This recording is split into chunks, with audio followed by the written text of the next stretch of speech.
Bom, mania. O que o nosso guideline fala? Ele coloca ali, então, listas do que ele acha melhor. Mas ele parte do pressuposto que, para a primeira linha de tratamento, eu posso optar por monoterapia, ou de antipsicótico, ou de estabilizador de humor, ou eu já posso começar com uma combinação. As evidências falam que combinações são mais rápidas. Então, eu melhoro a mania de forma mais rápida. Mas ele permite que o clínico decida.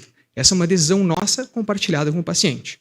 Se eu tenho um paciente idoso, onde o risco de mortalidade pode aumentar por uso de antipsicótico, por exemplo, e se os sintomas são mais leves, talvez eu possa optar por uma monoterapia e um estabilizador de humor, segundo Camacho. Tá?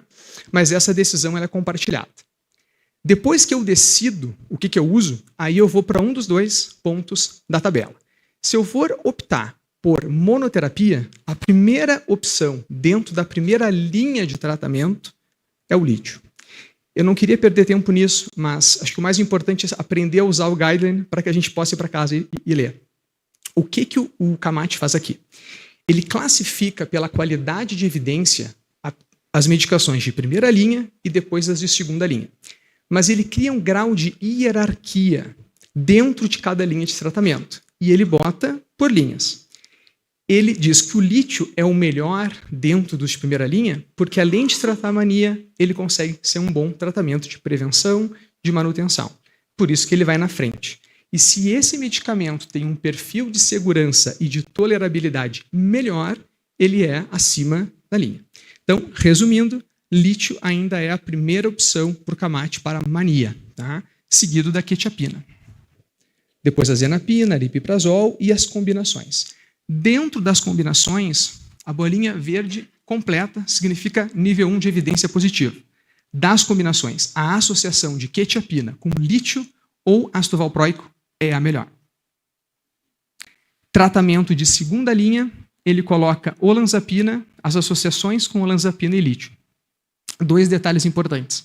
A olanzapina ela é muito eficaz, né? Ela tem nível 1 de eficácia para tratamento de mania, assim como nível 1 de eficácia para prevenção de episódios de humor. Ela cai no Camacho pelo perfil piorado de tolerabilidade e segurança, em especial para mania. Manter um paciente cronicamente em uso de olanzapina, a gente sabe que tem um prejuízo em síndrome metabólica muito grande. Como o Camacho está preocupado com a longitudinalidade do cuidado, ele baixa o nível de evidência para olanzapina, mas a eficácia é alta. E segue aqui mais isso. Ponto importante, a associação de lítio com ácido valproico amplamente utilizada na clínica não tem o nível de evidência de eficácia que a gente, na prática, estima ter. Ao menos não tem em meta-análise. O que não usa no tratamento de mania? Lamotrigina, topiramata e gabapentina tem que ter cuidado porque ele não tem eficácia. Eles não têm eficácia. E eu vou trazer um pouquinho aqui das convergências em relação aos outros guidelines, tá? Cada um opta pelo que quer, né? Mas aqui a gente pode ver o que eles divergem ou convergem.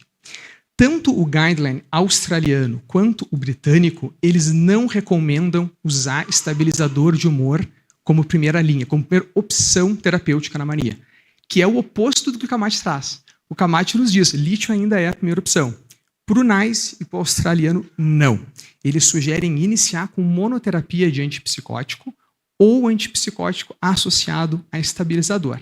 E a justificativa é que a eficácia é demorada, né? Reduzir os sintomas de mania apenas com lítio demora muito. E talvez isso não faça muito sentido, sabendo que a gente pode usar por um tempo mais curto o estabilizador de humor. Mas claro que o australiano sugere ser iniciado monoterapia com antipsicótico, ao longo da melhora clínica, associar o estabilizador de humor. Tá? O Camacho, né, sugere que, usado o antipsicótico em combinação com o estabilizador, a gente só pode tirar o antipsicótico 6 meses depois da estabilização clínica da mania.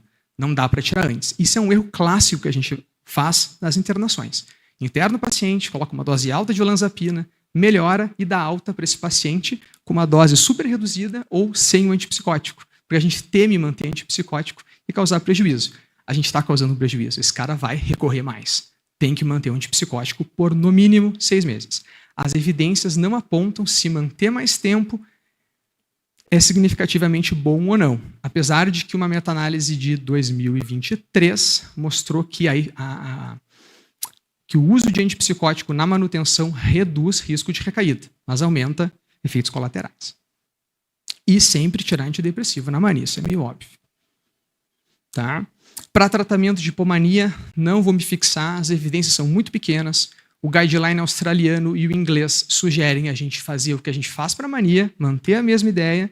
Já o CAMAT, como ele é mais focado um pouco na evidência bruta e direta, né, do que o australiano, ele traz uma lista, do que usar. E aí ele bota o valproato, a quetiapina e a risperidona como melhores. Mas, na verdade, a gente acaba usando muito parecido o tratamento de mania pelas evidências. Em depressão bipolar tipo 1, tá? O tipo 1 e tipo 2, o NICE, que é o britânico, e o australiano não fazem diferenciação de evidência. Eles dizem, não temos evidência suficiente para o bipolar tipo 2, portanto, use aquilo que a gente indica para o bipolar tipo 1. O CAMAT não faz isso. Ele diz, se eu não tenho evidência, portanto, eu não oriento. Eu não indico, eu não recomendo, então ele separa. No CAMAT, bipolar tipo 1, qual é o primeiro nível de evidência, a primeira indicação? Quetiapina para o transtorno bipolar, seguido da lurazidona associada com algum estabilizador de humor. Tá? Obviamente, sempre a gente vai considerar questões individuais do paciente nessa decisão. A gente pode cair a escadinha se o nosso paciente tem uma comorbidade que contraindica a medicação acima. Né? E quando ele usa a lamotrigina adjuvante, ele deixa bem claro que quando eu associo ela com o lítio, ela tem mais evidência de eficácia do que associar com a quetiapina. Segunda linha, valproato. O valproato cai aqui no CAMAT, tá? Ele não traz evidência ainda, né? A gente está aí publicando um artigo que talvez mude um pouco essa ideia, mas que o valproato tem eficácia do mesmo nível para a depressão bipolar. O CAMAT permite o uso de antidepressivos em associação a estabilizador de humor ou antipsicótico no manejo da depressão bipolar, tanto para nível 1 como nível 2, mas os guidelines são muito claros quanto ao risco. Né? As evidências científicas mais recentes, a gente tem uma outra network meta-análise publicada esse ano, ano passado, que mostra que o risco de virada maníaca com antidepressivo provavelmente é menor do que a gente teme, mas é maior do que com outros fármacos. E nos dá uma certa maleabilidade de começar a aventar a possibilidade de os antidepressivos terem um espaço de mais respeito no tratamento da depressão bipolar. Mas os guidelines os guidelines que a gente está avaliando, eles ainda não sustentam essa tomada de decisão. Então eu trago para vocês porque a gente sabe que existe uma diferença entre a experiência clínica, entre a evidência bruta científica, que são aquelas evidências da meta-análise, e a gente tem as experiências dos guidelines. O CAMAT tem uma atualização de evidência, que ele chama, tá? Que ele diz, olha, em 2023 ele viu 2 medicações que entram. Primeiro, cariprazina e segundo, lumateperona. Entraram como um grau de recomendação. O que não usar, monoterapia de antidepressivo. Tipo 2, as evidências são ruins, muito ruins, mas a quetiapina impera. Tá? Primeira linha de tratamento para depressão pelo CAMAT. Existem divergências, tá? Eu vou trazer só a questão não usar estabilizador de humor em monoterapia na depressão bipolar. Não sei se eu falei errado antes, talvez tenha falado errado, tá? Na mania, tudo bem usar. Acho que eu confundi o slide.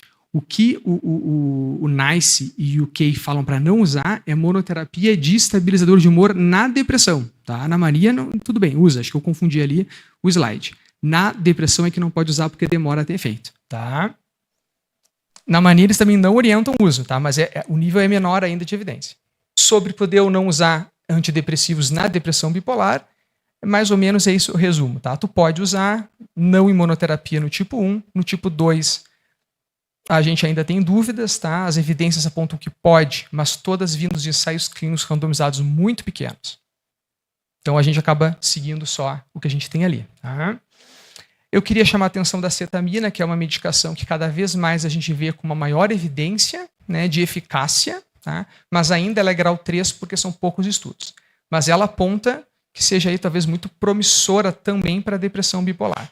E o que é interessante é que o risco de virada maníaca tem se mostrado cada vez menor. Uma revisão sistemática agora do ano passado mostrou que de 235 pacientes, apenas 6 viraram, tá? Mais ou menos, né? Então, assim, o risco é realmente muito pequeno.